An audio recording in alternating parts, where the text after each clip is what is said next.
I grew up in Lancaster County in a loving Mennonite home. My buddies and I used to tease that we were called Mennonites because we went to church many nights.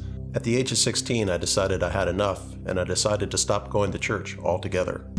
My sole ambition in life was to become wealthy.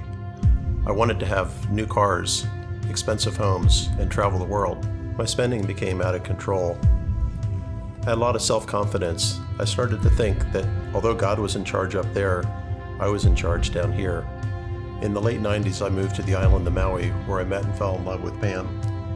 At the time, she was a massage therapist, working 3 days a week and playing tennis the other 4. Later, she joined me in real estate by getting her real estate license and later her broker's license.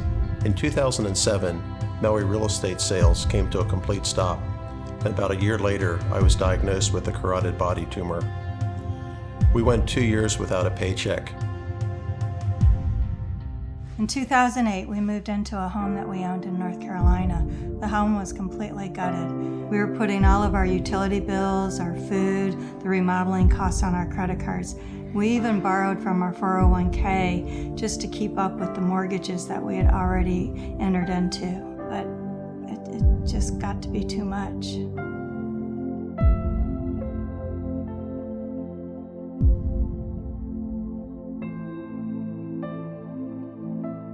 At rock bottom, we had $100,000 in credit card debt. We owed $100,000 to our pension, and we had over $1 million in mortgage debt.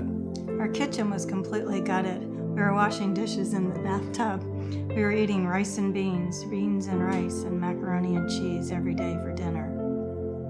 We went from living the life of millionaires on the island of Maui to not knowing where our next meal was going to come from, to only having a mattress and 2 folding chairs as our furniture. Never before did I ever go to bed and wish I didn't have to wake up the next morning. In the depth of my despair, I cried out to God, "Why have you forsaken me? Why have you let me down? Why are we under the curse?" I didn't get it. I was so angry and so confused.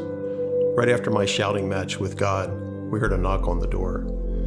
It was a local youth group from the Baptist church right down the street.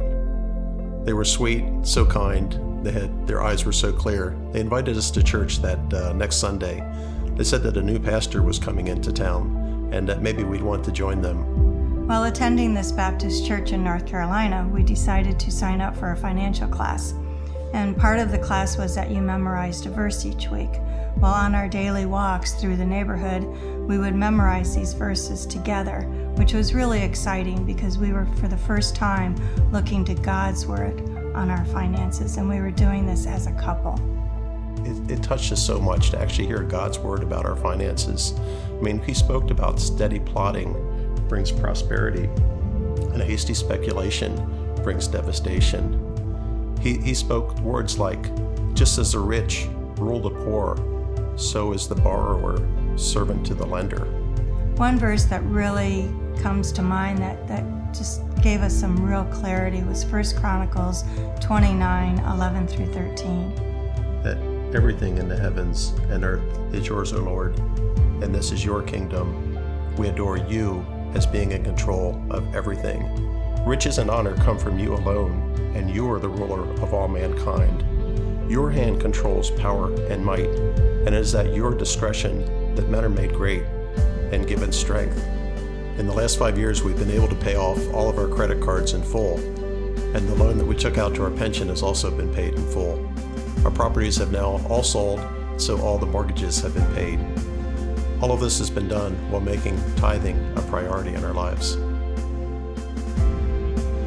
With everything that Pam and I have been through, we decided to be part of the Financial Peace Ministry at our church.